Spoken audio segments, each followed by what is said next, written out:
Hey, welcome into Strictly Speaking. Normally when I introduce our guest for the program, I just spend about 10 or 15 seconds telling you who he is, what his title is, and then we dive right into it. But this is going to take a little while because this guy's done a little bit of everything.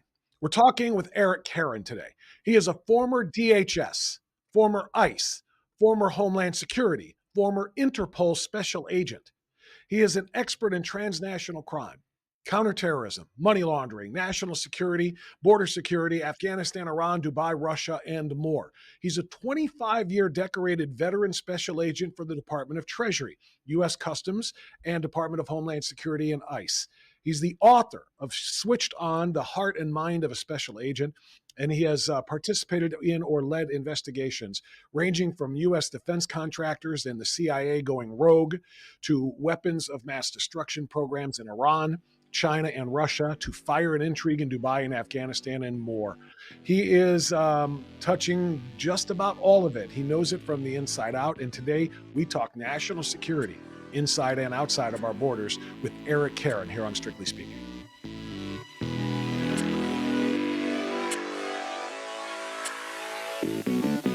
Eric, good to have you, sir. How are you? Hey, my friend, what an honor to be on with you, and I look forward to our conversation. Thank you. Well, I have been looking forward to this ever since I kind of took a look at your bio and a little bit of your history, because so many of these things that you have spent a quarter century in your career working on are very, very high on the priority list right now as we get into the transition of power in the Yeah. United States. We've got allegations of, and I think plenty of evidence of, corruption inside, weaponization, if you will, inside of our government, from the CIA to the DOJ, the FBI, even Homeland Security. There's so many things here that you obviously can lend a lot of uh, information and great analysis to. Why don't we start inside the borders and then we'll work our way outside? How about that? Sure. It's There time for are, a colonoscopy, my friend. there you go.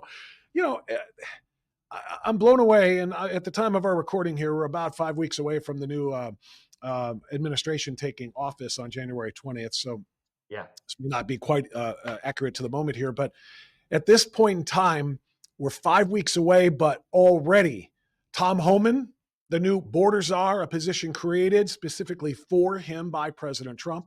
He'll work in coordination with Kristi Noem in Homeland Security, Pam Bondi in the DOJ to secure the borders and try to cut down on the level of fentanyl, between drug trafficking, human trafficking, child trafficking, Yeah. along with, of course, just a litany of terrorists and gangs coming into this country. Eric, you have been working on this sort of thing for 25 years. Is this as Yeah. bad as it's ever been as we head into the new administration? It is, sadly. America learned a hard lesson on 9/11, that the president's number one job, the executive office, is to keep our butts safe. And unfortunately, our government failed us leading up to 9/11. And we have to understand that there's 328 ports of entry into America. They all need to be secured. And the terrorists on 9/11 exploited our ports of entry, exploited our freedoms, and exploited what I call the three T's, Robert, is trade, travel, telecommunication. They exploited our freedoms. And we have to understand the threat is as high as it has ever been. The FBI and Homeland Security, we have over 1,000 joint terrorism task force investigations today. Over 1,000. That's lone wolves, that's cells, that's individuals supporting these 80 some odd terror groups in the world. There's about 80 terror groups in the world, uh, and we concentrate on the top, say 4 or 5. But there's about 80 terror groups worldwide, and so the threat is as high as has ever been. And under this administration, it's sad to say that we've released we've had in our possession criminals at our borders.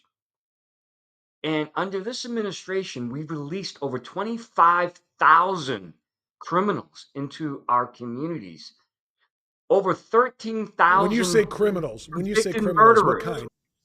convicted murderers, sexual assault, Yes. convicts, and terrorists. I can't We make don't. this up.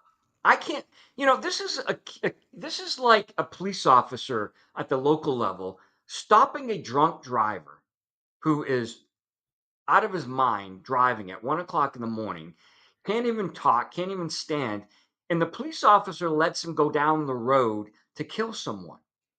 Now, we would hold that police officer for potential criminal civil liability issues. This administration is doing exactly that. They are releasing criminals into our communities to sexually assault and kill and maim us. And it's appalling. It's a tyrannical government. And, I don't say that lightly, but it is what it is. Our government these last 4 years it's been corrupted. And it's about time that the American people, and I'm glad to see the American people, they're taking back their government. They're taking back their government. Well, they better. We better, because I mean we're in a very, very precarious situation. I'm going to go back to 9/11 since you Yeah, brought it up, and you said the threat right now is as bad as it's ever been since 9/11. it has. Um, I did a little homework on you in prepping for this interview, and you have said that 9/11 was preventable. It I did. should have been stopped before. I've never heard anybody explain how. I know we know, obviously, with hindsight being 2020, Yeah. well, here, everything. Well, these guys wanted to learn how to take off and fly planes, but not land. That should have been a red flag. That should have told. There's got to be a much more to it than that for you to say this was absolutely preventable. Tell me how and why. Well, the CIA was all over these guys. Many of these 19 would be these 19 hijackers, the CIA knew about them, but they failed to share some of that information intelligence with law enforcement. Why? I'm not sure. The CIA should have been vetted, if not vetted, but should have gone through a colonoscopy after 9/11. They screwed up, and my understanding, they were trying to use some of these individuals as double agents, as sources, and it got away from them. That often happens. What individuals? You don't mean Al Qaeda? Yes, well, of course. I mean, we're doing that today in Afghanistan. We're doing that today in Syria. We're using terrorists as sources, and then they come back and bite us. That happened where our station chief in Afghanistan got, and him and many other CIA officers were killed in Afghanistan due to the fact we trusted an Afghan who turned out to be an ISIS suicide bomber in Afghanistan some years ago. And so these individuals, these 19 hijackers, were known to our intelligence agencies, were known to other governments, and we failed. The CIA, more on the CIA than the FBI, believe it or not, failed to take action.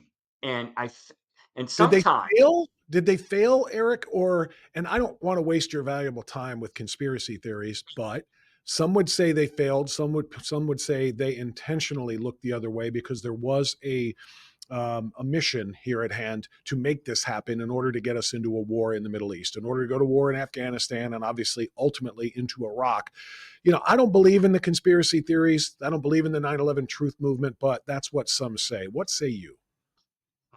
I think it's more in the fact, more in the way that the CIA wants to collect.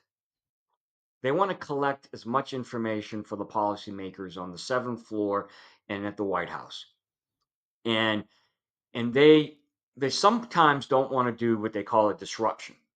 Because when you do a disruption, you interrupt the nest, and the bad guys go hide, if you will. It makes it harder. And so they're trying to collect and collect and collect, and I think they obviously waited too long to take down that Al Qaeda cell before they went operational. And that's what's happening today. We know that there are many cells here in America planning to attack us. Now, we, the CIA, the FBI, DOJ, Homeland Security have to come together and decide, Do we take it down today, or do we wait to see where else they take us? Who else do they bring us to?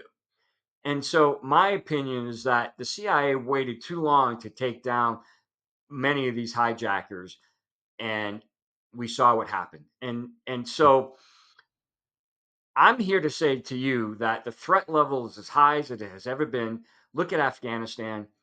Um, Afghanistan, we have dozens of training suicide bombing camps in Afghanistan. There's a whole brigade in Afghanistan today training as suicide bombers in Afghanistan. And we've been, the Were they US doing government that? has been Were they doing supporting the that for the last Taliban. Eric? Were they doing that for the last 20 years when we were there, or did this get reconstituted after we withdrew in 2021 and the Taliban just took right back over again? Exactly. Yes, sir. And it's sad because I know this from friends that I've talked to, both here and overseas, that the Taliban uh, is alive and well, of course, and they have aligned themselves with Al Qaeda, ISIS in Iran, and they're forming what they call the Islamic Army. And it's not a good thing for America. And Donald Trump is walking into a situation where the Islamic army is stronger than ever. We've left billions of dollars in military equipment in Afghanistan. They're selling that equipment, they're using it and selling it all over the world. And they're The flaunting it Taliban, too. They're flaunting it with parades. In the middle of Kabul, they're having parades with our tanks and our helicopters and everything else, all of our munitions, transport vehicles, and everything else. Look at what we have. Look what we did. We beat the Americans. That's literally kind of the message there, and that can only help. And you know this from all of your years. That can only help inspire others to join their cause. People who might ordinarily just want to live their lives as Afghanis and just or Afghans, and now they're going to say, "Let's go! We can beat these guys. Look what we did." yeah, yeah. I mean, it's not a good. It's not good at all where we find ourselves today, both nationally and as well as internationally. We're weak, unfortunately. We're a weak nation under the Biden administration. And Well, bad we guys started see we it. started this conversation about inside the borders first, but we quickly went up there. So let's stay out there and talk about recent news. Of course, we know that Israel has now been at war with Hamas for a year and 14 months or whatever it is, 15 months or whatever it is in Gaza. We know also they've engaged in war with Hezbollah in Lebanon, and now, of course, Syria has fallen. Bashar al-Assad is cozying up to Putin in Russia. He found sanctuary there. And Iran, of course, is pulling the strings for all of this. Um, Tie that recent development with Syria now being run not by the tyrannical, Assad regime, but by another terrorist organization. I don't know if that's better or worse for us and our ally Israel. Yeah, it's a great point. Colin Powell made a famous statement to President Bush during the Iraq War #1. He said, "Mr. President," because there's all this discussion about should we stay or should we go, right? During the Iraq War #1. And Colin Powell said it very poignantly. He said, "Mr. President, you you break it, you own it." And and Iraq is not really, I don't think, much better than it was when we broke it. I mean, we're keeping it afloat, but Iraq is basically a safe haven for the Iranians. Um, there's no trade, travel, telecommunication, if you will, the three T's I talk about. As far as a prosperous nation, Iraq is not a prosperous nation, and we're going to see the same thing in Syria. Um, you're absolutely right. The the individual that is now looking like the person in charge in Syria is a wanted terrorist, and I don't know where this goes. Nobody knows. Nobody has a crystal ball right now with Syria. Was Assad's Assad a bad? fall, Assad's fall really, really hurt Vladimir Putin, though, too, didn't it? Yeah, I mean, we strategically, I would Mhm. say. Did it hurt Iran? Yeah, probably too. Now, how much, I'm sure the Trump administration, the incoming administration, is working overtime to um, try to speak to the folks on the ground in Syria, the leaders, if you will, Yeah. the bad guys, and saying, There listen, um, these are the parameters we'll allow you to operate. But I can tell you right now, I've seen it in the last 48 hours, my friend. Sadly, I've had to witness the torture and killings of Syrians on the ground. In the last 48 hours, I've witnessed killings and torture in Syria. let me ask you about killings and torture and kidnapping of hostages in Gaza, going Yeah. back, of course, to October 7th. So, President Trump has issued kind of a President-elect Trump has issued kind of a pretty strong ultimatum. I want every hostage released by the time I'm inaugurated, or there will be hell to pay like you've never seen before. I don't know what that means. I hope and expect it doesn't mean we're going to go in there with boots on the ground and get them out ourselves, and America enters that war in a way stronger than just supporting Israel. What do you think that means?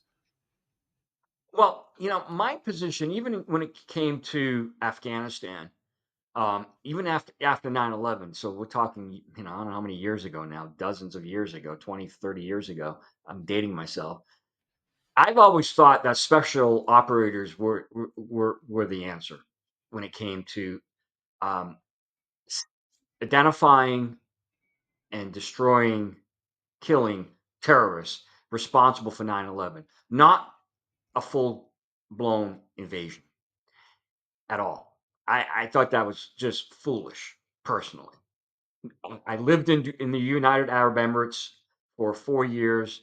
I was a diplomat in Dubai. Um, I didn't think the American people um, had it in them, if you will, to in training and knowing the Islamic culture. Um, they wouldn't allow the Americans to take over their nations. It was going to be a battle that, quite frankly, I don't think we could have won, and we didn't, in my opinion. Um, and the Russians found out the hard way in Afghanistan as well in the 80s. Um, I think we have enough special operators, from the CIA special operators to our DoD special operators, to take out Al Qaeda, Hamas, Hezbollah, and others. But we need a strong leader that says, here are the parameters, here's what I want you to do or not do, and not rely on a cutout like Israel. I mean, Israel's been going at it alone for these last months, to an extent.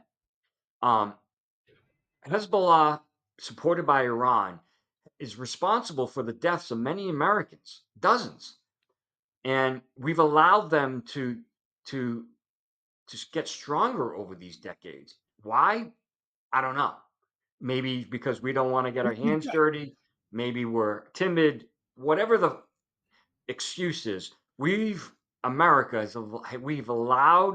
Hezbollah, Hamas to get stronger over the last decade. There's no doubt about that. We have a problem, though. You said we have the ability to take out all of those terror groups that you just mentioned. We have that ability and we can do it. It takes a strong leader to do it. Well, we got a problem here because we have a strong leader, I think, coming in, but it's a strong leader that said, no new wars. I'm not going over there to bomb anybody or to take anybody out whatsoever if somebody harms America. Like he has already said, so has the Vice President elect J.D. Vance. This is not our battle with Syria, with what's going on over there. Let them kill each other. There's a real strong non-interventionist policy that's coming, even though he is a strong leader and willing to defend. He don't want us. He doesn't want our troops over there. He doesn't want our missiles going over there being used for anything. Yeah. Well, I mean, we have to understand that the world is much smaller now, right? That because of globalization, you can wake up today in Boston and be in South Sudan, where I just returned from, in 24 hours. And so the world is much smaller. Bad guys within hours and days can reach out and touch us. Bad guys can use shipping containers to to send WMD materials into America. We have 55 million plus containers that come into America every year, more, um, and ships. And so through trade, travel, and telecommunication, the world is much smaller. So we're going to have to take out bad guys as we see fit, especially I mean, we're talking the Middle East the last few minutes, but we're not even talking about the Mexican cartels that are responsible for the deaths of, we're talking about 1 million people in America since 2000 due to overdose, and mostly through fentanyl, some cocaine, but mostly through fentanyl and And don't meth. forget and don't forget the Chinese connection to that, because that's where most of it's being produced. I mean, China is Absolutely. invading the United. Well, they're literally invading the United States through our porous borders, just with Chinese nationals coming across like so many others, but also through the fentanyl that is coming through the cartels. I mean, there's obviously an unholy alliance there between China and the Mexican cartels, and we are all paying the price for that. Um, in fact, since you just brought us back to the border there, let me ask you about the child trafficking. We mentioned it in passing a moment ago. Yeah. 300,000 missing children have come across that border well, I'm sorry, let me rephrase. Way more than that have come across. There are 300,000 of them that are missing, unaccounted for right now in the last 4 years. Mm. What do you make of that? Where are those kids? Are they in the United States being abused horrifically, or have they been exported like, like they're some sort of commodity by the cartels and the mules and so forth to other countries? Sad topic. Sad topic, you know,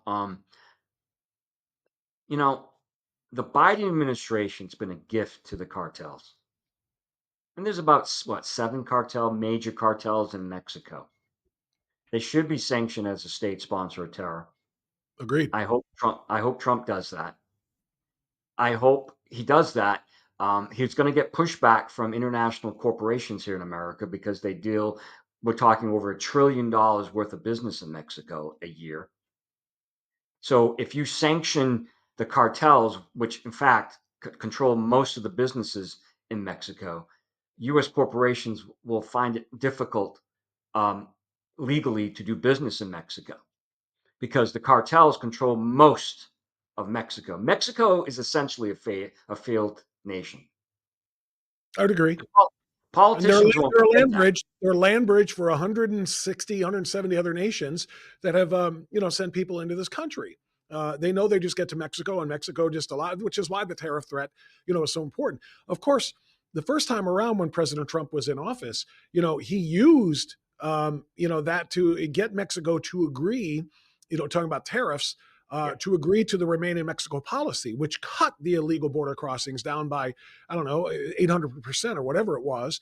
Because we've had 10 to 12 million people come across in the last four, and I think 2.5 million people came in the Trump's four yeah, because of wait. remaining in Mexico. We told them secure your side of the border, stop letting these people have unfettered access here. So it does work, but in the short term, those tariffs do result in, like you said, some American companies who rely on Mexico for trading, that they do get hurt, and some of our prices go up. Okay, what is it? What's the price of a life?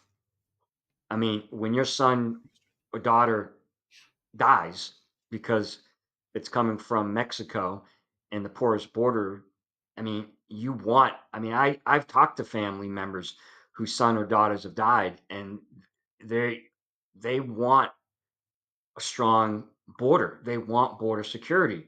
They want Mexico and China to be held accountable for their son's death, who's 18 years old and he's dead. And they look at it as a direct result of an open border and soft on crime. And I can't argue with them right now. I mean, I can't either.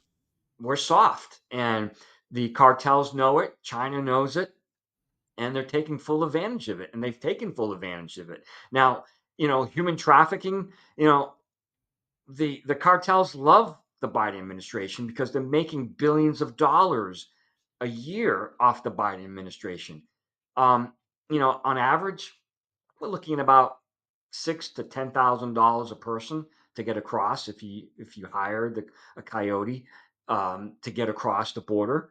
Um, and these children, and many of them aren't related to the the person they're coming in with. Some are coming alone, but some of these people, some of the children are coming in with other adults that there's no That's why it's relation. so outrageous that they dropped the DNA requirement, testing requirement at the border to make sure that children were related to the people that were bringing them across. They stopped that. Kamala Harris, I think, made that decision.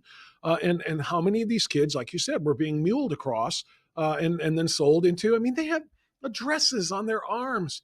Yeah, It was reminiscent of the concentration camps in Nazi Germany, where everybody was tattooed on their arm. They were literally, it was like price stamping a barcode on them so that they could be sold into whatever horrific, yeah. labor force or sexual slavery or whatever it is that they're going into. And it was allowed by this country. I exactly. I mean, listen, we are the most kind, caring, loving country in the world.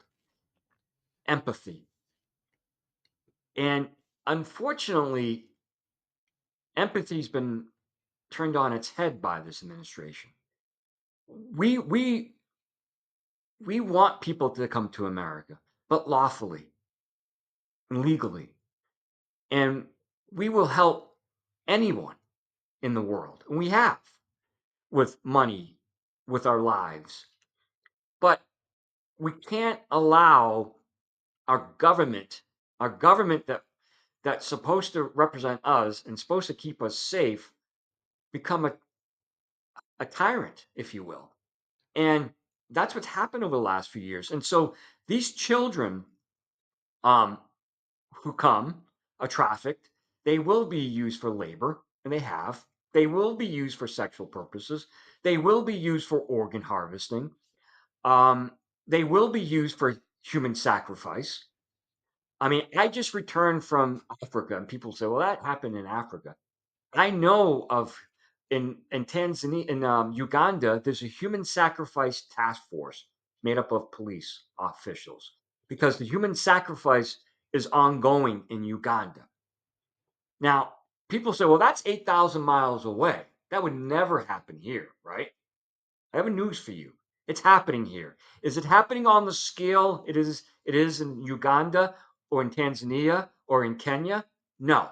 But because of open borders, because of globalization, bad guys can get here within hours to traffic women and children. And I know of cases in South Sudan and again in Uganda and Kenya where it's baby harvesting. Women are having I'm gonna babies and they're selling babies.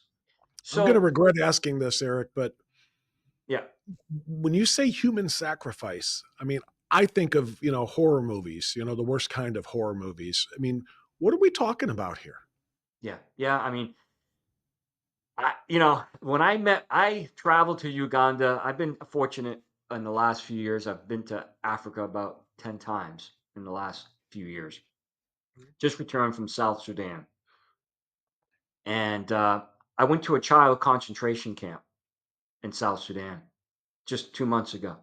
This was going to be, I was told it was an orphanage, but this was when I entered the camp, armed guards with AK-47s, um, uh, wall about 18 feet tall uh, around the camp.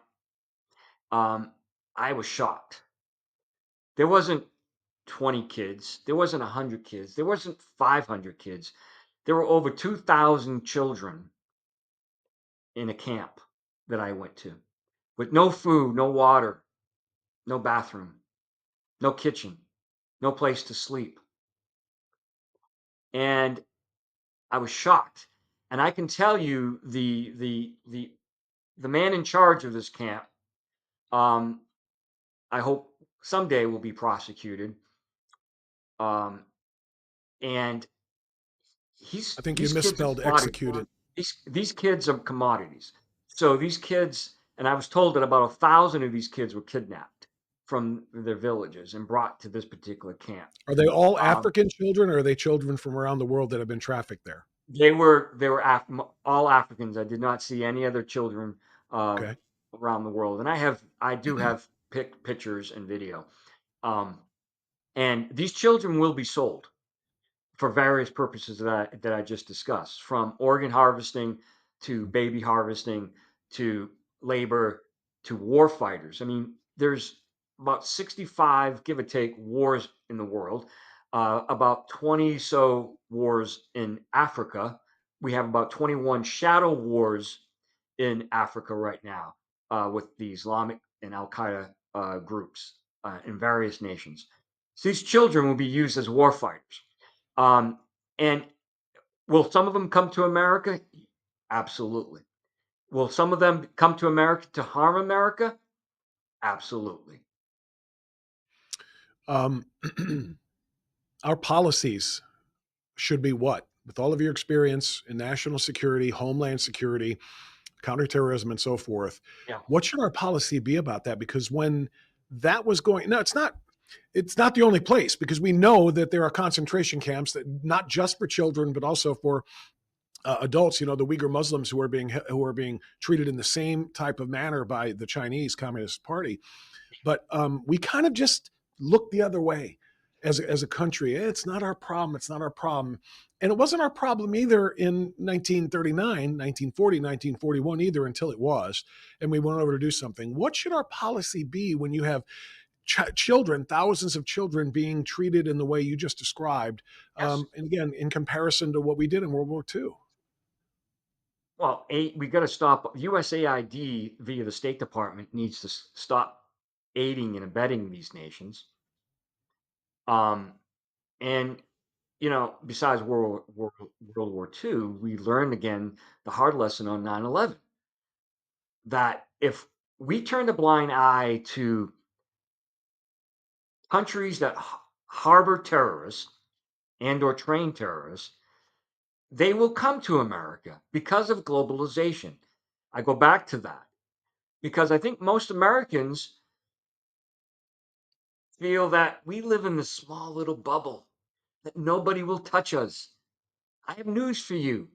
Because of globalization, because of trade, travel, and telecommunication, bad guys can reach out and touch us within hours, Yeah. if not 24 hours to 48 hours. And You and that's why border security is so important. And that's why we need a president who understands border security is vital for our national security. Border security is national security, full stop, period. Yeah, and And that's why that wall needs to be built. It did not get built the first time around, you know, a little bit, a few miles or whatever, yep, because the president's own party in those first 2 years when he had control of both sides of Congress did not want to support it for whatever reason. They have to do it now. And maybe it's because President Trump bragged about making Mexico pay for it and whatnot, but for whatever reason he didn't do it. He's got to get that done now. I agree. But I want to backtrack for just 2 seconds. yep, You said you have pictures and videos of the kids in Uganda, the thousands of kids in it's Uganda in South those Sudan. Yep. in Sudan. Okay, where are these? Have you made these available? Are they on websites? Have you shown Yeah, them to please. government officials? Yeah, I can, and I have no problem sharing with you as well. Um, on Can my we bring them up website, right now? Can we pull them switch up right now and show this audience? yeah, switched on. Well, I think on switchedonlife.com, switched on life, under the Caron Chronicles. If you scroll down, you'll see me in South Sudan. I think there's a video there. I've written a few articles in the last month, at least one or two that's appeared. So they're there. I think You we can have see, it here. Let's bring it up and maybe you can take us through it a little bit. please. Dylan, can you throw that up on the screen? I see there's one picture and then it looks like it's text. I don't know if there's more photos or if there's a Might gallery be a or if bit. I'm trying to remember where the video is. this is Um, from September. It looks like. Um, yep, and I is think this if the you one you're scroll, talking about, Eric? let me scroll down. Yeah, scroll that down for him, Dylan. I see. Yeah, that's one. And I'm trying to, and I apologize, I don't have it in front of me, but there is I believe a video. Um, is there another? If you go back and maybe there's a another article, the second article Yeah, relating to load that human. up. Load it so he make sure he can see it, Dylan. Put that whole screen you have up now on for him so he can kind of direct Yeah, us. right there. Click Oh, that. that one. Yeah, click that. Click that video. Let's That's see. me there. Well, here I am at an orphanage in South Sudan where there are 2,000 kids. Quite humbling experience. Um, I think the pictures say it all. So, had an opportunity to speak a little bit, share my switched on philosophy with them about the mind, body, and soul. I hope they understood.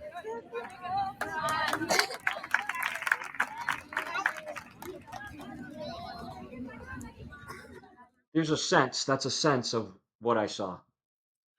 Um, who's in charge of that, and how did you gain that access to be able to take video? Because I would imagine if those kids are being abused in the way you're describing, they wouldn't want anybody in there with a camera and sending it out to the rest of the world.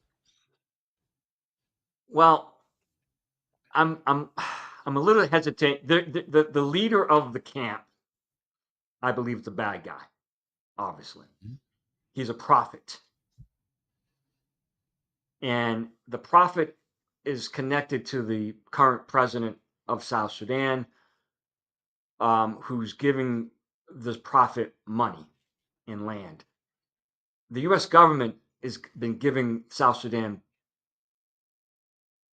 hundreds of millions of dollars, and I venture to say that some of that money is going to this individual prophet. And I've seen some video online of the prophet. Um,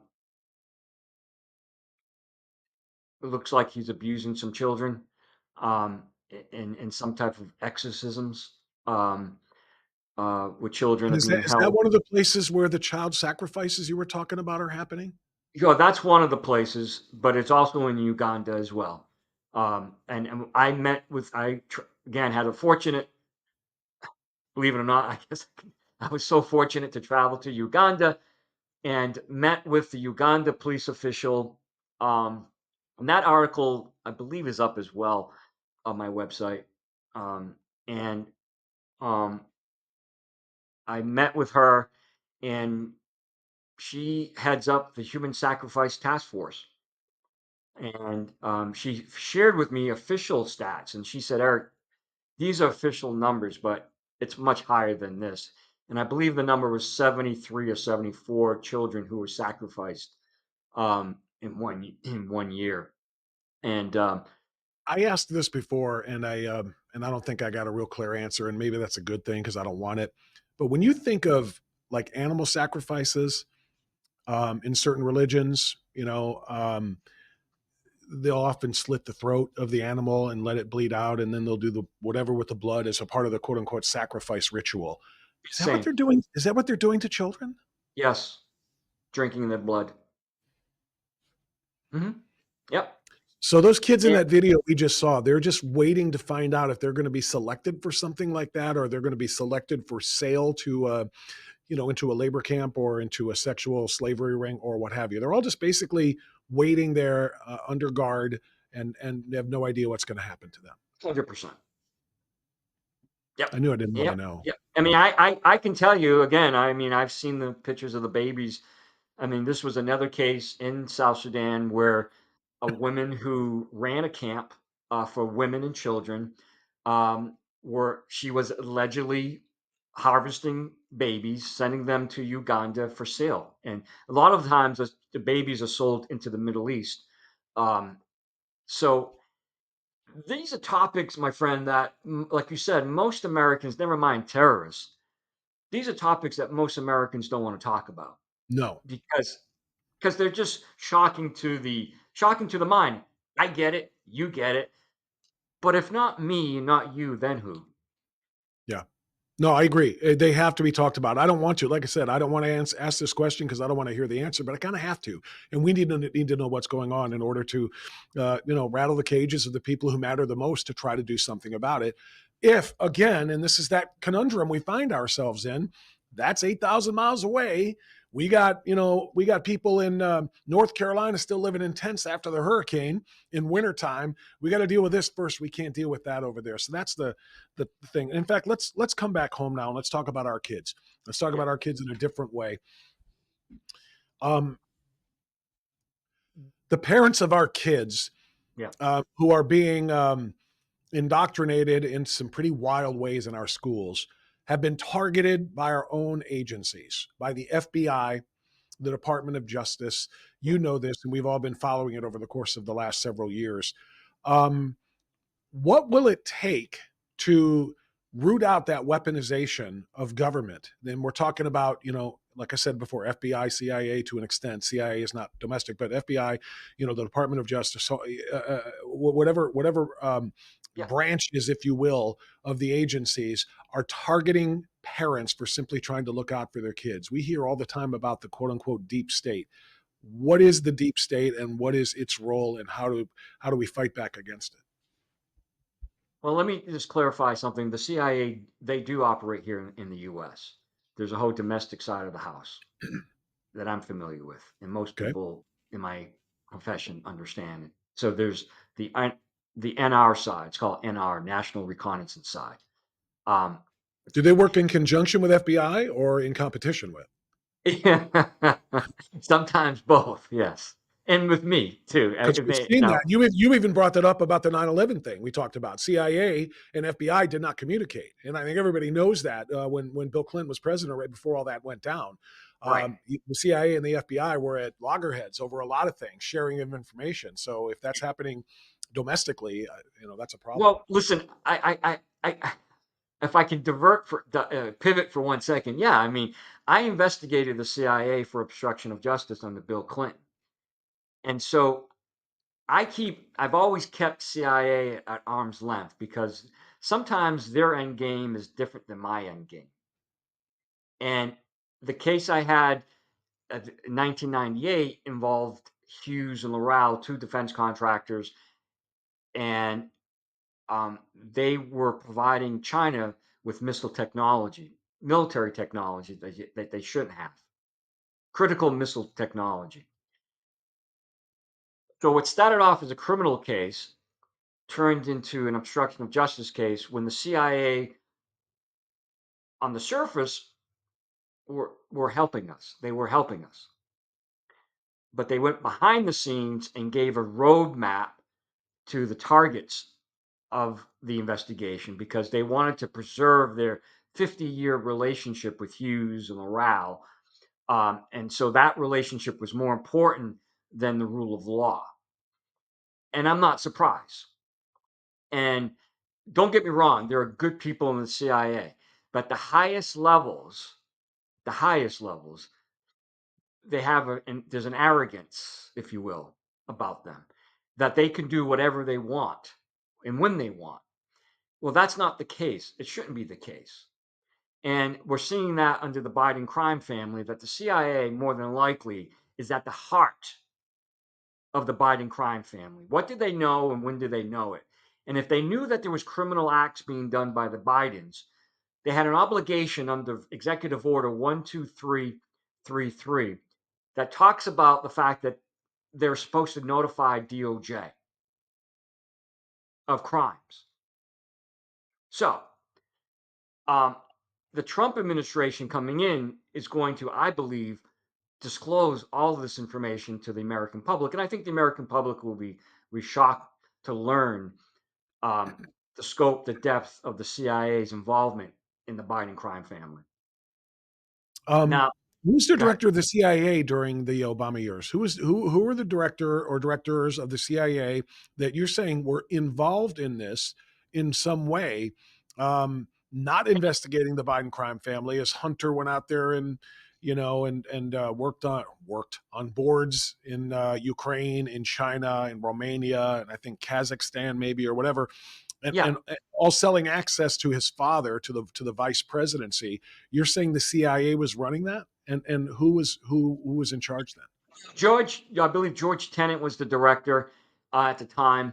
Um, there's no doubt in my mind. After spending months at the CIA Langley headquarters, uh, in the case that I had, investigating the CIA for obstruction of justice under Bill Clinton, when they gave bad guys criminal targets that they knew were criminal targets because on the surface they were supposed to be helping us. Um, they gave them a roadmap to our criminal investigation. I saw the cable that went from Langley to station in LA, actually, that said, you will call these individuals and tell them X, Y, and Z. Hmm. Um, so, George Tenet, I believe, was the CIA director for some time, at least 6 to 8 years. Um, I couldn't remember if there was a second during the second term or not because I remember Tenet, but I wasn't sure if there was another. they might have been. I can't remember off the top of my little pea brain here, but But did the um, CIA, back to the point though, did the CIA, when you say they kind of ran a lot of the Hunter Biden, I'm sorry, the Biden crime family, yeah. I call it Biden family crime syndicate, um, were they the ones that were establishing the connection for Hunter with Burisma, with the Chinese energy firms, and so on and so forth? Because I mean, what's Hunter Biden have to offer? He can't just like, hey, pops, I'm going to get on a plane and fly to Ukraine, and I'm going to try to find a job there.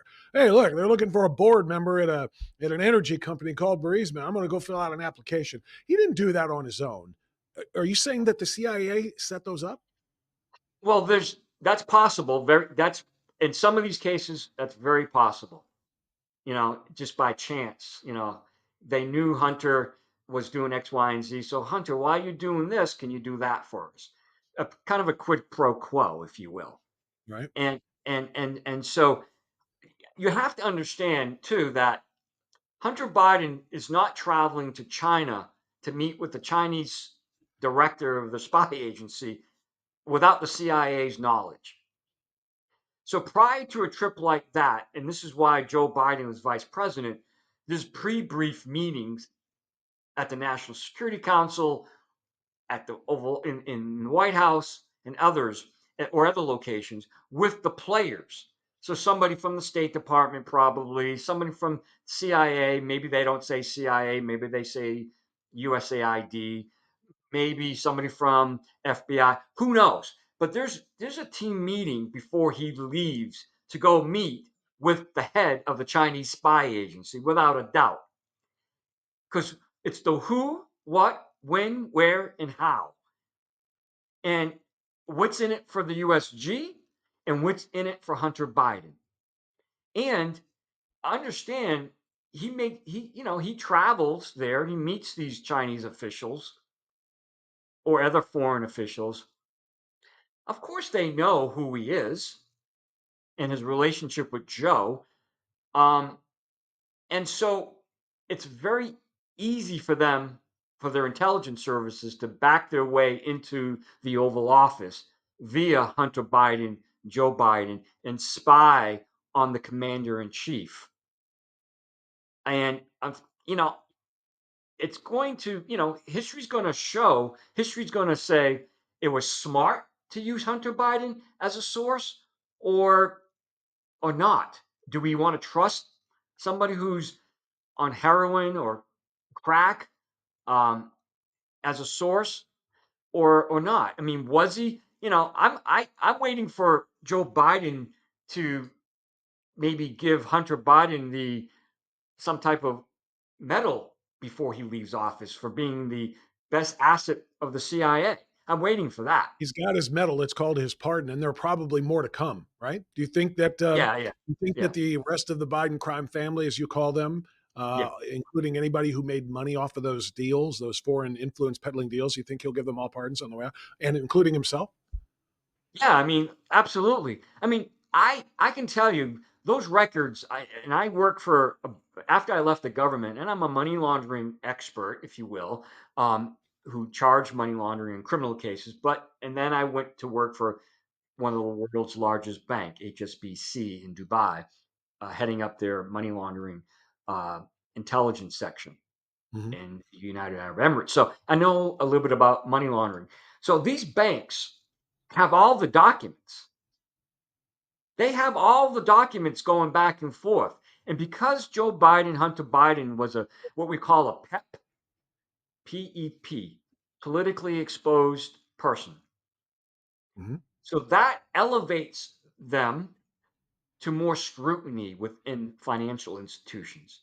They may not know it because they should, but behind the scenes, anyone who's a PEP, a diplomat, like myself at one time, politicians, they have bank accounts and they're moving money back and forth, and they're a PEP. Their accounts are going to be heavily scrutinized. So all these records, all the movement of money and the SAR, and that's why they did suspicious activity reports to cover the banks are required by law to execute SARS, suspicious activity reports. So all these documents relating to money being moved in and out of the country, it's right there.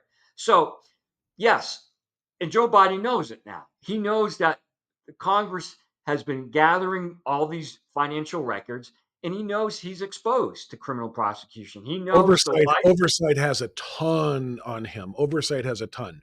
James Comer has been talking about this for 2 years now, and it is just gathering more and more and more. And that's why, of course, he gave the pardon to Hunter, because probably if Hunter's going to jail, he's going to prison, he's not going to do well there. And he probably told Dad, if I go there, guess what? I'm going to do everything I can to get out early. And that means if I got to talk, I got to talk. There's no way he was going to let that happen. So we're talking about corruption at the highest levels here. You're talking about Yeah. CIA. So I want to go back to the issue of deep state and weaponization of government. So right now it's Bill Burns, CIA, and it's Chris Wray, FBI, and it's Merrick Garland, DOJ. Very soon, those are going to be John Ratcliffe, CIA, Kash Patel, FBI, and Pam Bondi in the DOJ. Will those leaders be able to root all of this out in one term? Because I can imagine there will be extraordinary obstacles put in their way, because they didn't build this thing just to be, have it crumble like a house of cards. There's going to be a lot of obstacles. So can they do what President Trump is tasking them with doing, which is clean out the deep state? They can, but it's going to take time. And as you can imagine, as we speak over the last month, these individuals are all covering themselves, all having shredding parties, all trying to make sure they're not exposed to criminal prosecutions, and their associates as well. So it's going to take some time to identify the deep state, and that means individuals who were committing acts that were probably not lawful, like spying on the president or presidential candidate at the time, Trump. Um, that means spying on U.S. citizens opposing their school boards. That means spying on me and you because we wrote something about the COVID-19 vaccination. Mm-hmm. Our rights have been trampled on these last 4 years plus. Our Not First just ours, Amendment. by the way, not just ours. Some of the free Western democracies are absolutely falling into, tyrannical situations. I literally just saw a video a couple of days ago of a police officer in the UK, in England, who was arresting a man for offensive posts on Facebook. Offensive posts. Now, whether they call it disinformation, but it literally, the officer said it was offensive. In other words, you hurt somebody's feelings. You're not just being banned. You're not having your account temporarily suspended. You're under arrest. They took him into custody. Yeah. It's like 1984 is here. A few decades late, but it's here right now. And if that's happening in Western Europe, you know what the goal is, of Yeah. course, is to crumble the freest nation in the world. Absolutely. I mean, it's happened to me. It's happened to hundreds of thousands of people. The US government went to Facebook and all these social media outlets and said, you will take this down. This is disinformation. And Right. you would tell us who was posting this stuff. There's no doubt in my mind I'm on the DOJ's radar someplace or the DHS because of my writings and my critical writings of the Biden crime family or Barack Obama when he was president on the way out the door, and some of the things he's done. So it's shocking. It should shock the conscience um, that Americans were spied on and our First Amendment rights were infringed upon by Yeah. our own government. And the Supreme Court looks at the First Amendment very carefully, and Um, they, and I know that obscene speech is not free speech. Threatening speech, calling fire, yelling fire in a movie theater, of course, is not free speech. That's a given. But because we have a difference in political views, that should not give the government its the ability to spy on us. And that's what's happened. That's No. what happened in the last 4 years. And And certainly not, again, and certainly not to criminally prosecute us and arrest us. And it's one thing again to coerce the, the platform owners, the Facebook owners, the Meta people, and so on and so forth. It's one thing to coerce them into, banning an account or shadow banning or whatever the case might be. But it's another thing to actually criminally prosecute and arrest people. And that's what I'm worried would have been coming had we not dodged the bullet on November 5th. That's what I really, really feel like the direction was going, because we heard that from the vice president, presidential candidate, Tim Walz. Hate speech is not free speech. Yes, it is. It is absolutely. In fact, that's the reason the First Amendment exists. So I can say something that's hateful and not be punished for it. Because guess what? If you punish me for it, now we have to get into who decides and determines what's hateful. Who decides what's offensive. You cannot punish people for offensive speech. You can for threatening speech, particularly if it invokes and incites people to do other things. But that's the place we were headed, Eric, if we had it not was. dodged that bullet, quite literally on November 5th. Yeah, you're absolutely right. I mean, the Supreme Court looks at the First Amendment content neutrality. Content neutrality, meaning they look at speech and they hold free speech, so high that they don't want to get involved in litigation and deciding what's free speech or obscene speech. They prefer not to. So content neutrality, and so I think the American people will be shocked. Will be shocked what Donald Trump and the FBI and DOJ and the CIA releases over the course of the next few years. The amount of spying that has been going on in America and the infringements on our First Amendment rights, I think the American people will be shocked. Yeah, I have no doubt of that. Well, Eric, I'll tell you what, this is a fascinating look, and we've only scratched the surface of about a dozen or so issues here. But I really appreciate the opportunity to tap into your 25 years in such a wide variety of roles in counterterrorism and national security and homeland immigration and so forth.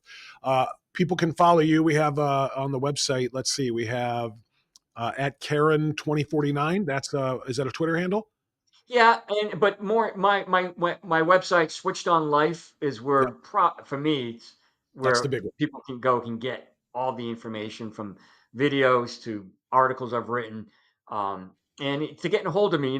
Bob, I've been And fortunate to the buy the last book too, few right? years of talking to the American people about what it means to live a switched on life, and so I get probably the most joy out of speaking to groups relating to how to live a switched on life. And that is, how do we identify, avoid, and escape threats in our life, both in our physical world plus in our emotional world. And so people looking for guest speakers or keynotes, I'm available. I love that. And I love that you get joy from that, because you deserve to try to find some joy in some things with some of the horrors that you have seen, particularly in your trips overseas, trips to Africa and so on and so forth. So switchedonlife.com. And the book Well, is available there too by Eric Caron, Switched On, the Heart and Mind of a Special Agent. Eric Caron, thank you for your service to this country and the variety of roles that you have given it. And thanks for spending the time with us today. God bless you, Bob, and stay switched on. God bless you too. We'll do it. Thank you. All right, that's going to do it. Don't forget, if you enjoyed this conversation, and how could you not, make sure that you give it a like. Make sure you give us a 5-star review. Make sure you give us a thumbs up. Make sure you give us a subscription so that you know whenever we have great content coming to you here on Strictly Speaking. Thanks for watching. See you next time.